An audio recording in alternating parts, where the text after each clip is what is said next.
تا حالا توی ارتباطت با آدمای اطرافت کسایی رو دیدی که زندگیشون پر از دراماست، پر از اتفاقات بد، پر از جنگ هایی که توی همش شرکت کردن، قهرمان بودن ولی همیشه مظلوم واقع شدن و تحت فشار اطرافیان و ظلم اطرافیان قرار گرفتن. افرادی که خودشون رو قربانی اتفاقات، ارتباطات و وقایع زندگیشون میدونن. میخوام باهات توی این ویدیو در مورد این صحبت کنم که این احساسات از کجا میاد، این شخصیت چطور شکل میگیره، چطور میشه باش برخورد بکنیم و چطور حتی میشه درمانش بکنیم. پس اگر روانشناسی، اگر با چنین کسایی در ارتباط هستی یا ملاقات کردی و هیچ وقت نفهمیدی که چرا اینقدر مسموم بوده، چرا اینقدر تو رو مریض کرده و بهت آسیب زده، توی این ویدیو با من همراه باش تا تمام نکاتی که باید بدونی رو بهت بگم. سلام، من نازنین بیات مختاری هستم و میخوام در مورد یکی از پنهان ترین الگوهای شخصیتی به عنوان شخصیت قربانی یه نگاهی داشته باشیم به افرادی که اطرافیان خودشون رو هیولا نشون میدن و اعتقاد دارن که واقعا بهشون ظلم شده، همیشه فداکاری کردن، همیشه جنگیدن، ولی در نهایت قربانی این افراد و وقایع عجیب و غریب زندگیشون شدن که شاید تو زندگی هیچ کس دیگه پیش نیاد. زنی که ازدواج کرده و مرتبا بعد همسرش رو میگه و میگه که چقدر این هیولا اذیتش کرده و چقدر بهش آسیب رسیده و این چقدر فداکارانه این زندگی رو به دوش کشیده. یادتون باشه که این ویدیو برای قضاوت کردن همدیگه نیست، برای برچسب زدن به همدیگه نیست و در نهایت تشخیص اختلالات روانی چیزی نیست که شما بتونید با یه ویدیوی یوتیوب پیش برید و قطعا باید یک کارشناس به صورت فردی زندگی شما رو بررسی کنه و تشخیص بده که آیا میتونیم چنین نام و چنین اختلالی رو برای این فرد نامگذاری کنیم یا نه. چون این اتفاقا معمولا میتونه ترکیبی از اختلال‌های مختلف شخصیتی باشه یا فقط یک اختلال شخصیتی باشه یا یه رفتار مزمن باشه که در اثر الگوهای نامناسب شکل گرفته یا رفتاریه که توی این زمان و با شما جواب میده. یعنی اگر این آدم فرضاً شخصیت قربانی داره، شما هم اون شخصیت ناجی و رابین هود رو دارید و این باعث میشه که شخصیت قربانی اون پررنگ بشه. کلاً توی ارتباطات معمولاً ایرادهایی که شما در شخصیت خودتون و کسی دارید که رابطه مسمومی رو شکل دادید ولی نمیتونید از این رابطه بیاید بیرون، با همدیگه مچه. یعنی شما ویژگی‌های مخالف همدیگر رو به صورت توماش و بیش از حد دارید که اینجوری توی همدیگه قفل شدید و نمیتونید این قفل رو باز کنید، جدا بشید یا خودتون رو از این اختلالات شخصیتی کنار بکشید. حالا بریم سر این که این افراد چه ویژگی‌هایی دارن و از کجا این مسئله براشون پیش میاد. اولا یکی از چیزایی که ما میتونیم تشخیص بدیم توی افرادی که این ویژگی‌ها رو دارن، اختلال شخصیت نمایشیه. یکی از دلایلی که ما میتونیم برای چنین رفتارهایی تشخیص بدیم، اختلال شخصیت نمایشیه. افرادی که شخصیت نمایشی دارن احساساتشون رو خیلی بیش از حد نمایش میدن، انگار که همیشه رو صحنه تئاترن، همه چیز رو خیلی دیگه آب و روغنش رو زیاد میکنن. این افراد نیاز دارن به جلب توجه کردن، نیاز دارن به جلب حمایت و تایید دیگران از طریق بزرگ کردن مسائل، دوست دارن که شمع محفل قرار بگیرن. در حقیقت بزرگترین مشکلی که شخصیت نمایشی داره اینه که مورد توجه نبوده، مورد بیمهری بوده و الان لازمه با یه رفتار بیش از اندازه بزرگ شده توجه دیگران رو به خودش جلب کنه. این افراد معمولا نقش شخص قربانی رو بازی میکنن برای اینکه بتونن حمایت شما رو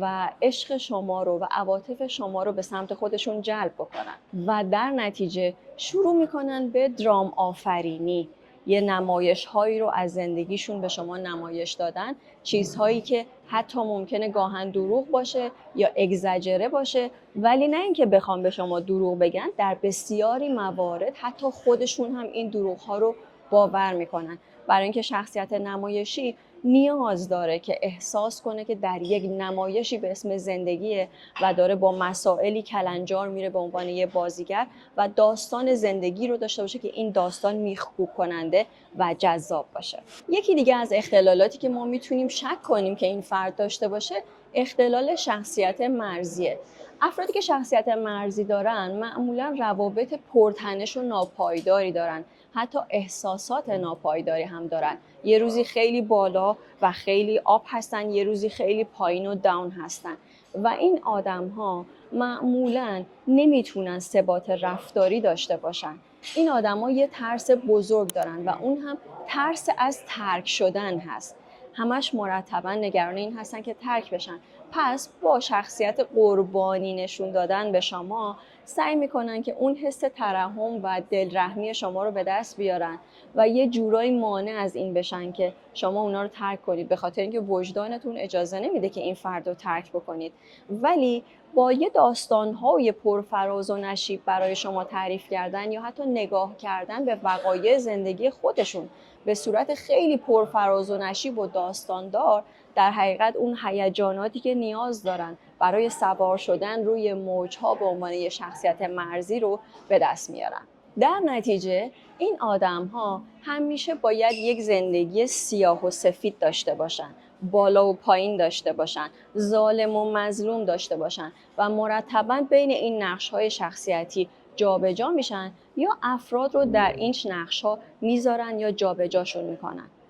یه ویژگی دیگه که ممکنه در این آدم‌ها وجود داشته باشه و ما به عنوان اختلال تشخیص بدیم، اختلال مزمن شخصیت قربانیه که لازم نیست که دچار ناراحتی روانی جدی باشه، بلکه در حقیقت یه جور الگوگیری کرده از خانواده یا فرهنگی که توش داره زندگی میکنه. ممکنه که این نقش‌ها رو دیده باشه، ممکنه مادرش همیشه بهش گفته باشه که چقدر توی زندگی قربانی واقع شده و چقدر بهش ظلم شده و در حقیقت اون فرزند، اون بچه‌ای که عاشق مادرش هست، یه جورایی اومده کپی کرده خودش رو با مادرش، با جایگاه مادرش، با قرار دادن خودش، چون تمام عمرش داشته خودش رو جای مادرش تصور می‌کرده تا مادرش رو درک کنه و همدلی کنه با اون مادر آسیب دیده‌ای که اومده سمش رو به بچهش منتقل کرده. میخوام بهت بگم که اگر مادر یا پدری هستی که داری با بچت درد دل میکنی، ببین که چقدر به صورت غیر مستقیم و جزئی میتونی آسیب بزنی یا شخصیت بچت رو تحت تاثیر قرار بدی و چقدر بهتره ما به جای اینکه بریم از همسرمون گلایه کنیم پیش فرزندانمون یا از دردها و رنجامون براشون بگیم، با یه روانشناس و یه کارشناس در این زمینه صحبت کنیم. بیاین یه بار دیگه با همدیگه بررسی کنیم که این رفتار و این شخصیت چه ریشه هایی میتونه داشته باشه برای اینکه بتونیم خودمون رو درمان کنیم اگر چنین شخصیتی رو در خودمون تشخیص میدیم، یا برای اینکه بتونیم درک کنیم و دیگران رو و بدون پرخاش با همدلی ازش دعوت کنیم که یه مقدار عمیق‌تر به مسائل خودش نگاه کنه و برای درمان و مشاوره با یک مشاور پیش قدم بشه. کسایی که در کودکی دیده نشدن، شنیده نشدن، دچار بی‌توجهی و یا سوء استفاده شدن، ممکنه با بازی کردن نقش قربانی بخوان جلب توجه و جلب ترحم کنن. کسایی که عزت نفس آسیب دیده دارن شاید فکر میکنن که اگر که دچار این مشکلات نباشن و یا اگر داستانهایی نداشته باشن که توی این داستانها قهرمان بشن و اگر تحسین نشن، پس نمیتونن شخصیت جالبی داشته باشن، نمیتونن در نظر دیگران مهم یا مثبت جلوه بکنن. اگر که الگوهایی داشتن این افراد مثل مادر یا پدر که اونها بهشون نشون دادن که قربانی بودن یا قهرمان بودن چقدر ارزشمنده یا اصلا یه الگو و یک روش زندگیه، میتونه باعث بشه که این آدم‌ها هم با اون همزاد پنداری با والدینشون که خیلی دوستشون دارن برای درک کردن بیشتر تبدیل بشن به این آدمه.